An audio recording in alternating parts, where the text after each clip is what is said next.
अगर ये वीडियो बन चुका है तो पुलिस प्रशासन इस पे सख्त एक्शन क्यों नहीं ले रहा है? देख रहे हैं कि रैपिडो पर एक लड़की बैठ के जा रही है और पीछे से उसको छेड़ने का प्रयास किया जा रहा है। तो ये सिर्फ रील्स पे वायरल हो रहा है, किसी भी रिस्पॉन्सिबल अथॉरिटी का कोई रिस्पॉन्स नहीं है इसके लिए, उनकी कोई एक्शन नहीं है। 2-3 दिन के बाद भी उनको पकड़ा नहीं जा रहा है। तो सीधा कैपिटल पनिशमेंट होनी चाहिए, फांसी लगा देनी चाहिए, ऐसा कोई केस भी है। अनसेफ के अंदर सिर्फ हम दिल्ली की बात करते हैं, कोई बाकी सिटीज भी बात नहीं करते, लेकिन जयपुर भी उसी में ही है। अभी के इस दौर में देखा जाता है तो मुझे नहीं लगती कि महिलाएं सुरक्षित हैं। प्रदेश में महिला सुरक्षा को लेकर सरकार बड़े दावे करती है, लेकिन ज़मीनी हकीकत कुछ और है। हाल ही में 2 दिन पहले राजस्थान में एक वीडियो वायरल हुआ जहां पर एक बाइक पर सवार 2 मनचले एक युवती को छेड़ते हुए नजर आए और उसके बाद एकाएक राजस्थान में एक अलग बहस छिड़ गई। उसे लेकर महिला सशक्तिकरण और महिलाओं से जुड़े सुरक्षा को लेकर कई सवाल खड़े हुए हैं। इस पर चर्चा के लिए नारी शक्ति हमारे साथ मौजूद है और इनसे जानेंगे कि आखिरकार जिस तरीके के प्रदेश में घटनाएं होती है और उसके बाद में एकाएक महिला होने के नाते, एक लड़की होने के नाते किस तरीके का मैसेज जाता है। इस तरीके के वीडियोस को जब प्रदेश की राजधानी में आप देखते हैं तो खमा गणिसा, मेरा नाम पूजा शेखावत है और मैं राजस्थान यूनिवर्सिटी की एक लॉ स्टूडेंट हूँ। जैसा कि आपने बताया कि 2 दिन पहले की ये घटना है, तो ये जो घटना हम देख रहे हैं कि रैपिडो पर एक लड़की बैठ के जा रही है और पीछे से उसको छेड़ने का प्रयास किया जा रहा है। तो उन्हीं में से किसी एक उनके साथी ने वीडियो बनाई भी और उसको वायरल भी किया। लेकिन सरकार का अभी देखा जा रहा है तो जैसे अभी कल ही अपने मुख्यमंत्री जी ने एक नारी शक्ति वंदन करके एक कार्यक्रम भी किया, उसके अंदर उन्होंने ये कालिका फोर्स का भी वो किया।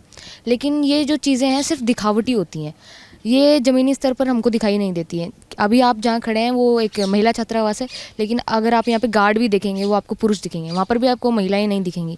तो फिर वो जहाँ ये ऐसी योजनाएं ला रहे हैं वो कहाँ दिखती हैं हमें, तो वो देखने को ही नहीं मिलती है। वो कहते हैं कि हर महिला छात्रावास के बाहर या किसी यूनिवर्सिटी के बाहर, कॉलेज के बाहर इस तरीके की आपको मिलेंगी व्यवस्थाएँ, लेकिन ऐसी कोई व्यवस्था ही नहीं होती। कोई महिला पुलिसकर्मी हमको नहीं दिखाई पड़ती है।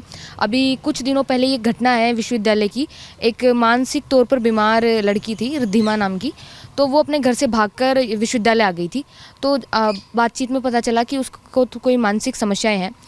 तो हमने पुलिस को इन्फॉर्म किया कि उसके घर वालों का पता किया जाए और उसको उसके घर पे छोड़ा जाए। तो शाम तक पुलिस आती है, तो शाम के लगभग 6 बज रहे थे, तो उनके साथ एक भी महिला कांस्टेबल नहीं थी।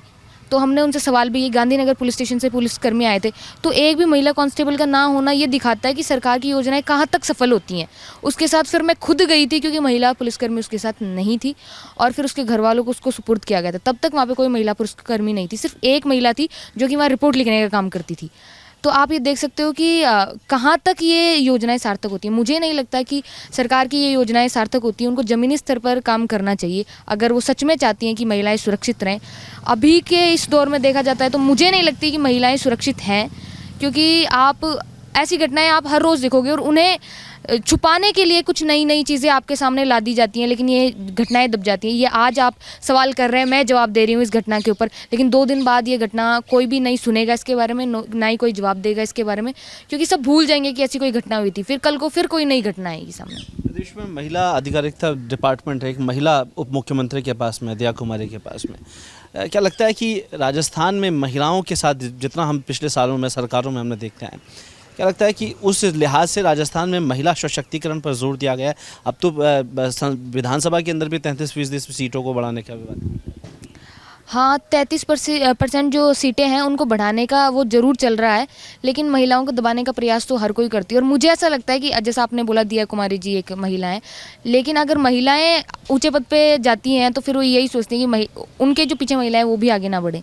ये आपने दिया कुमारी का एग्जाम्पल दिया, उसी तरीके से मैं राजस्थान विश्वविद्यालय के वीसी अल्पना कटेजा जी का दूंगी उदाहरण कि वो पहली महिला वीसी है यहाँ की, लेकिन आप ये देख लो कि उन्होंने महिलाओं के लिए कोई भी ऐसा कारगर काम नहीं किया है। कुछ समय पहले यहाँ पे एक सुसाइड भी हुआ था माई छात्रावास के अंदर, लेकिन उसको लेकर भी उन्होंने कुछ ऐसा अलग इंतजाम नहीं किया कि महिलाएं सुरक्षित रहें, कोई काउंसलिंग करवाई हो या फिर खुद आके उन्होंने देखा हो क्या सिचुएशंस रही थी। तो मुझे ऐसा लगता है कि महिलाएं चाहे कितने भी ऊंचे पद पे पहुंच जाएं, लेकिन वो नहीं देख पाती है कि उनसे नीचे की महिलाएं किस प्रॉब्लम से जूझ रही हैं। वो वहाँ जाने के बाद मैं खुद को अपना प्रिविलेज मानती है। अगर मैं आज यहाँ हूँ तो मैं मानती हूँ कि शायद मैं सेफ़ हूँ या मैं अच्छी तरीके से, लेकिन मेरे से जो नीचे स्तर की महिलाएं, मैं उनका दुख नहीं महसूस कर सकती। मैं नहीं जान सकती कि वो किस सिचुएशन में, वो कहाँ पर है। जैसे मैं शिक्षा ले रही हूँ तो वो मैं ले रही हूँ, मैं मेरे से नीचे वालों के लिए क्या कर रही हूँ वो मुझे भी नहीं पता है, और मैं उन लोगों के लिए कुछ कर भी नहीं पा रही हूँ। सेम दिया कुमारी जी का ये है कि वो योजनाएं ज़रूर इंट्रोड्यूस करवा देती हैं, कालिका हो गई, निर्भया हो गई, इस तरह की योजनाएं इंट्रोड्यूस करवा देती हैं।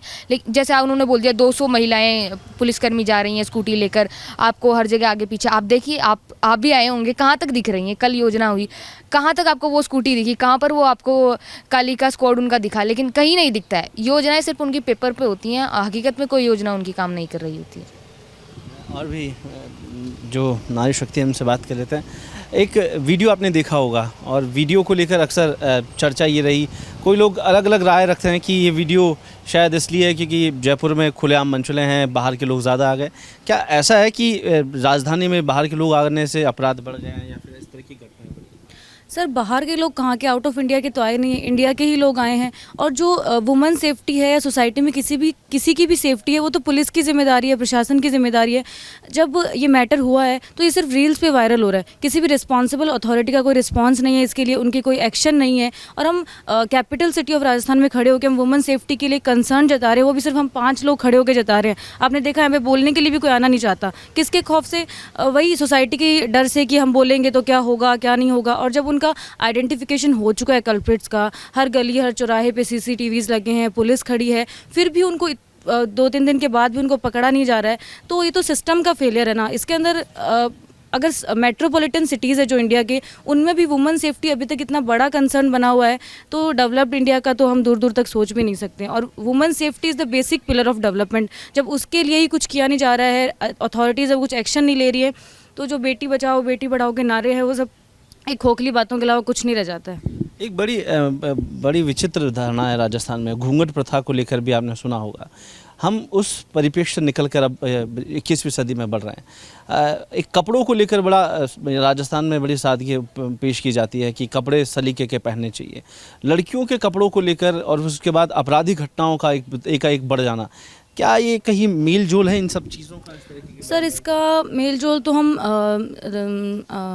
हाथ कंगन को आर से क्या, पढ़े लिखे को फारसी क्या। हम देख अभी जो कल का ही इंसिडेंट हुआ उसमें तो वो लड़की शायद पढ़ने के लिए घर से बाहर निकली हो, अपना कुछ काम करने के लिए निकली हो, वो बाइक पे जा रही थी, उसके कपड़े भी हम देख सकते हैं ऐसा कुछ शॉर्ट्स उसने कुछ पहना नहीं था, फिर भी उसके साथ ऐसी घटना हुई है। तो हम उसके ऊपर हम कैसे सवाल उठा सकते हैं किसी के ड्रेसिंग पैटर्न के ऊपर? और क्या आज तक जितनी भी महिलाओं के साथ घटनाएं हुई हैं वो सिर्फ उनके कपड़ों के बेसिस पे ही हुई है? उन सब ने क्या ऐसे अभद्र या कोई आपत्तिजनक कपड़े ही पहन रखे थे? और उनके कपड़ों पे आपत्ति जताने वाला कोई होता भी क्या है? जब मेरा मानना है जब तक आप अपने बेटों से घर से निकलने से पहले ये नहीं पूछेंगे कि आप किस लिए जा रहे हो, कहाँ जा रहे हो और कब तक आओगे वापस, तब तक शायद महिला सुरक्षा का नारा है वो एक नारा ही बन के रह जाएगा। एक वीडियो आपने भी देखा होगा, और पहले तो रिएक्शन क्या है इस वीडियो को देखने के बाद? क्या लगता है ये एक लड़की होने के नाते? सर लड़के होने के नाते ये लगता है कि बहुत सारी ऐसी चीज़ें तो हम नॉर्मलाइज़ कर गए हैं कि ऐसे कोई घूरता है, कोई हाथ लगा के चला जाता है तो हम शेयर भी नहीं कर पाते कि ठीक है चलो ये तो होता ही है, इनका किससे शेयर करें, किसको बताएं, ये हमारा डर है, ये हमारी मजबूरी है। बहुत सारी चीज़ें हम नॉर्मलाइज़ कर गए हैं, बट मेरा तो यही कहना है कि ये टॉलरेबल नहीं है चीज़ें आज भी। इनके लिए कुछ ऐसा सरकार कुछ ऐसा करे, कुछ आम आदमी कुछ ऐसा करे कि ऐसा कुछ होता देखे तो तुरंत उसकी वीडियो रिकॉर्ड करे, पुलिस प्रशासन को वो बताए। और अगर ये वीडियो बन चुका है तो पुलिस प्रशासन इस पर सख्त एक्शन क्यों नहीं ले रहा है? ये सब चीज़ें जो आप कह रहे हैं, मुझे लगता है कि तमाम वीडियो डले हुए हैं सोशल मीडिया प्लेटफॉर्म पर और लोगों ने देखा है कि 10-10 मिलियन तक पहुंच गई है। तमाम तरह की बातें सिर्फ कमेंट्स के ज़रिए लोग जा रहे हैं कि अरेस्ट करो, तमाम तरह। जब ऐसी घटनाएं होती है और ऐसी घटनाएं इन तमाम अपराधों को आगे बढ़ाती है, तो क्या कि ज़मीनी स्तर पर ही इनको रोक लेना चाहिए, इस तरह की कार्रवाई कर देनी चाहिए कि आगे जो तमाम मंचले इन तरह की हरकतों को रोकें? सर ज़मीनी स्तर की तो हम बात ही नहीं कर सकते। ज़मीनी स्तर पे तो जैसे मैंने बताया बहुत सारी चीज़ें लड़कियां नॉर्मलाइज़ कर गई कि कोई देख रहा है तो देख रहा है, अपने क्या कर सकते हैं। बड़े स्तर पे भी बहुत सारे रेप केसेस होते हैं, वो भी इतने सालों तक चलते रहते हैं, उस पर ही कोई एक्शन नहीं हो रहा, तो ज़मीनी स्तर की क्या बात करेंगे अपन? कितना सेफ फील करते हैं राजस्थान में? रेटिंग की मैं बात करूँ राजधानी के अंदर, तो क्या रेटिंग देंगे? राजधानी के अंदर सर मैं तो क्या 10 में से 4 रेटिंग कर सकती हूँ। बाकी यूनिवर्सिटी तो फिर भी मुझे थोड़ा सेफ़ लगता है, बाहर से। तो ऐसा कोई आपने देखा कि अक्सर आप यहाँ से जब बाहर निकलते हैं कैंपस से तो महिलाओं की सुरक्षा के लिए कोई महिला विंग लगी हुई है, पुलिसकर्मी लगे हुए तमाम? नहीं सर, ऐसा मैंने कभी कुछ नहीं देखा यहाँ पर। पब्लिक ट्रांसपोर्ट कितना सेफ लगता है? पब्लिक ट्रांसपोर्ट सर, हम खुद उसको सेफ्टी को पहले स्क्रूटिनाइज करते हैं, देखते हैं कि भाई ये आदमी जो हमें लेने आ रहा है इसने कितनी राइड्स ली है, इसकी स्टार रेटिंग क्या है। फिर वो खुद हम सेफ्टी की अपनी को खुद को देखते हैं कि भाई हम जिसके साथ जा सकते हैं नहीं जा सकते। प्रशासन का मैं कुछ नहीं कह सकती सर इसमें, मैं खुद के बेसिस पर खुद को ही देख कर जाती हूँ। बस लगातार तमाम तरह की चीज़ें हुई है, लेकिन एक बड़ा सवाल खड़ा हो जाता है कि आखिरकार इन तरह के तमाम के बीच में पुरुष प्रधान, या फिर हम ये कहें कि जहां पुरुष इतने संख्या में है राजस्थान में, उसके बावजूद अभी तक उन तमाम चीज़ों पर कार्रवाई नहीं हो पाती। पुलिस का फेलियर तो है, लेकिन क्या हम लोग इस तमाम चीज़ों के बीच में जागरूक हैं? देखो, जागरूकता की बात तो ऐसी है कि ये तो एक वीडियो था जो हमने देखा वायरल हुआ, ऐसी कितनी घटनाएं एक दिन में होती हैं, एक शहर में होती हैं, वो सब बिल्कुल अनदेखी हो जाती हैं। और ये तो जयपुर का वीडियो था इसलिए वायरल हुआ। ऐसी वैसे ग्रामीण क्षेत्रों में ऐसी कितनी घटनाएं होती होंगी, वो सब दबा दी जाती हैं, सप्रेस हो जाती हैं। उनको विक्टिम्स होते हैं, उनको ऐसे ही बेला फुसला के ऐसे ही मतलब डिस्पोज कर दिया जाता है फाइलों को। और यहाँ पे बात करें कैंपस की, कैंपस में अभी कुछ दिनों पहले की एक घटना है जिसमें कि एक मास्टर्स की छात्रा थी, वो 19 साल की थी।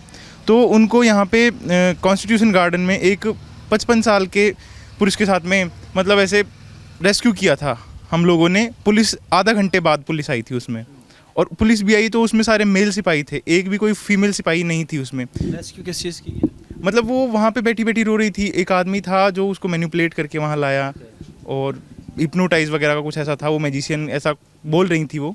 तो वहाँ पे हम सब ने उनको देखा, बचाया वहाँ से, और उनको हॉस्टल पहुँचाया सेफली, और उस आदमी को पुलिस में दिया। पुलिस वहाँ पे आधा घंटे बाद आती, वहाँ पे भी एक भी मतलब महिला पुलिसकर्मी नहीं थी उनके साथ में। तो ये यूनिवर्सिटी के बाहर जो पुलिसकर्मी क्या डंडे मारने के लिए यहाँ खड़े हैं? जी बिल्कुल, डंडे मारने के लिए खड़े हैं। यहाँ पे अगर कोई बात हो जाए तो यहाँ पे आधा घंटे से पहले कोई पुलिस नहीं आएगी। और छात्र हितों की बात कर लेते हैं, कितना आपको लगता है कि यहाँ कैंपस में महिलाओं की एक सुनी जाती है, उनके कामों को लेकर किस तरीके का बर्ताव है? बर्ताव तो देखो, यहाँ पे आप देख लीजिए, एक भी पुलिसकर्मी हो, पुलिसकर्मी तो छोड़ो, एक भी महिला गार्ड यहाँ पे हो तो, और एक भी महिलाओं से रिलेटेड यहाँ पे कोई ऐसी स्पेशल सुरक्षा हो कि यहाँ पे वो हमको देखने को नहीं मिलती। यहाँ ना ही तो यहाँ मिलती है, ना ही यूनिवर्सिटी गेट पे मिलती है, ना ही यूनिवर्सिटी की किसी कैंटीन, लाइब्रेरी या फिर कहीं पे ऐसी कोई स्पेशल सुविधाएं इनके लिए नहीं है। क्या कहेंगे इन घटनाओं के बाद? देखो, हमारे इंडिया में रिफॉर्मेटिव थ्योरी ऑफ लॉ है, तो अगर सोचते हैं कि वो एक छोटा सा केस है, 2 साल में फ्री हो जाएंगे, उनका मनोबल इससे बढ़ता है। आप उनको सख्त से सख्त सज़ा दो। जो रेप के जो अक्यूज़ड हैं उन सबको आप इतनी जल्दी रिलीज़ कर देती है, बेल मिल जाती है उनको आसानी से उनको, वो बाहर घूम रहे हैं वो, तो उनके अंदर, दूसरों के अंदर उससे मतलब कॉन्फिडेंस पैदा होता है।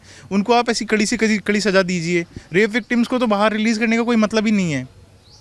तो ये जो तमाम घटनाएं होती है, ये शुरुआत इन्हीं चीज़ों से होती है, हमको शय मिल जाती है। हाँ, शय मिल तो क्या सज़ा होनी चाहिए आपके नज़रिए से? देखो, उन रिग्रेस पनिशमेंट होनी चाहिए उनको, रिग्रेस इम्प्रिजनमेंट या फिर रिग्रेस पनिशमेंट, जो डिफाइंड बाय लॉ है या फिर कोडिफाइड बाय लॉ है। वो कानून तो हमारा बहुत, ये कहें कि हम बहुत लचीले कानून में जीते हैं, लेकिन आपको क्या लगता है कि किस तरह की क्या सज़ा होनी चाहिए ऐसे?